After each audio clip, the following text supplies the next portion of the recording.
Hello everyone, welcome to my channel. My name is Orlando, and today we're going to talk about why you are going to continue to stay broke if you don't fix this one thing, guys. I say it all the time. I do consultations with everyone in my course. Catch that in the description about how to get into real estate. I say it all the time. If you don't fix your credit and you don't have good credit, you will always stay broke.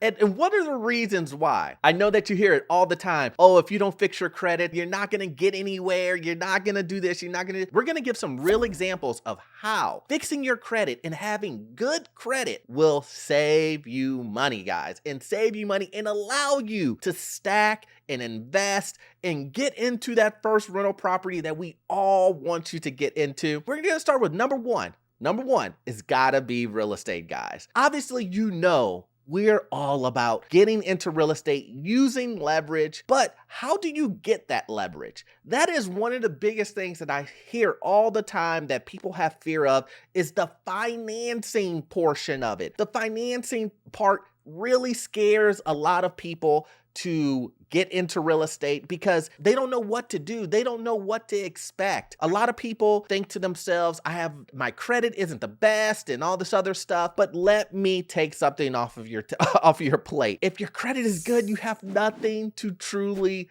worry about when it comes to getting into real estate. There are so many different programs and opportunities that work for each individual situation, but I can tell you one thing that they all have in common. One thing, good credit. You have to have good credit in most situations. There are those outliers that allow you to not have the best credit to get into those programs, but you have to have decent credit, guys. So how can you save money in real estate? Well, first, you can save money in real estate having a good credit score with the loans, right? The interest rates. If you have a 700 credit score, you're probably going to be somewhere on an investor loan. You're probably going to be somewhere in the 5.5, maybe 6 realm, right? But if you have bad credit or the lowest tier credit, right? Let's just say that low tier credit is a 640. You're probably going to be somewhere in that 7, maybe in some instances 8% area. The difference of that is this. Okay, so we're gonna do a mortgage here of $200,000, 30-year fixed, and we're gonna say 6% with good credit, 700 credit score. We're gonna go 6%. Okay, that monthly payment is $1,200, okay? So now we're gonna knock that up to 8% if you have the lowest tier credit. Let's knock that up to 8%. Okay, 8% is $1,470. Okay, so the difference per month, guys, per month, based on your credit is $270. So if you have good credit, you're saving yourself almost $300 per month with having good credit to decent credit. So what is it going to be if you have bad credit? It's going to be worse, guys. So $300 difference. That's $3,000 plus a year that you could save, guys, that you're saving. What could you do with $3,000? There's plenty of things you could do with $3,000 plus per year. So it's crazy. Once again, this shows you the power of having good credit. So number 2 is car insurance, guys. Believe it or not, when you fill out an application for getting car insurance, I don't care if you go to Geico, State Farm, any of these guys, when you go for car insurance, when you go for home insurance, when you look at any of this insurance that you need that is required by law to have, guys, when you fill out the application, they're doing a credit check on you. It may be a soft one, but they are definitely doing some form of a credit check on you. And if your credit is bad, you know what's going to happen, right? They are going to give you a quote that's a little bit higher. If it's horrible, it's gonna be a little bit higher than that.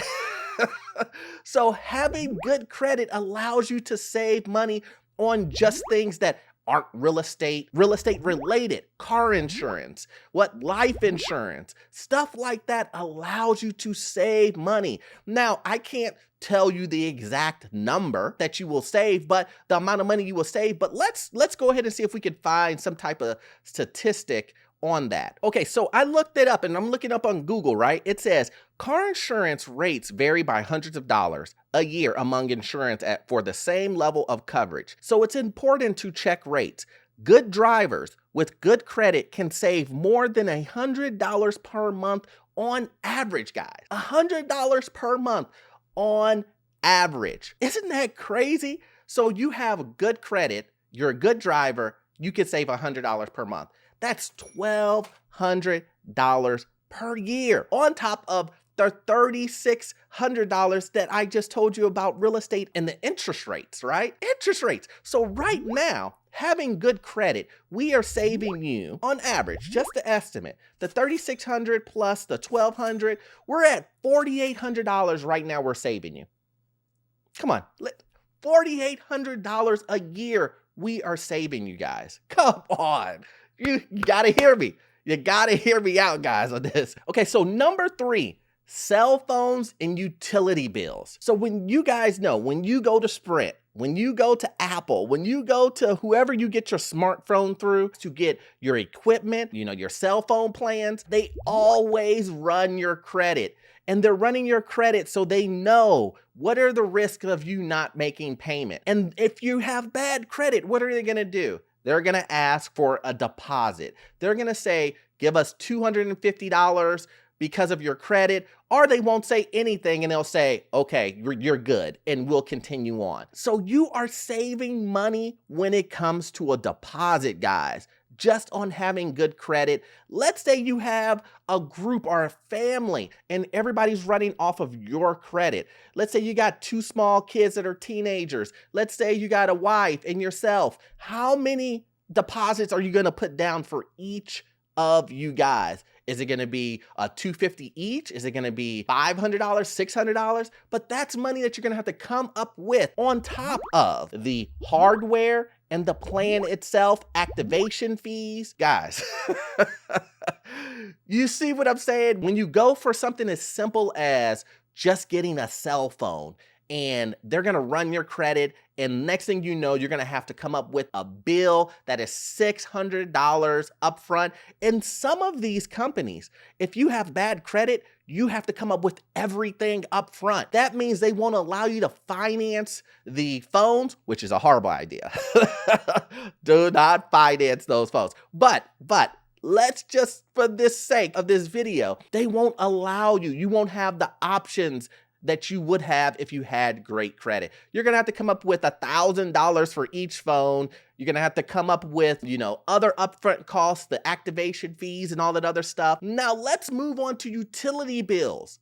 We're moving further and further away to necessities, guys. Necessities, utility bills. Now, when you go into opening up an account, how many times have we heard of someone saying opening up a utility bill in a kid's account, right? Because the kid has good credit, because they have not even started to use the credit. And the reason why that became a thing is because utility companies are charging a deposit for you to even open up the account because they run credit also.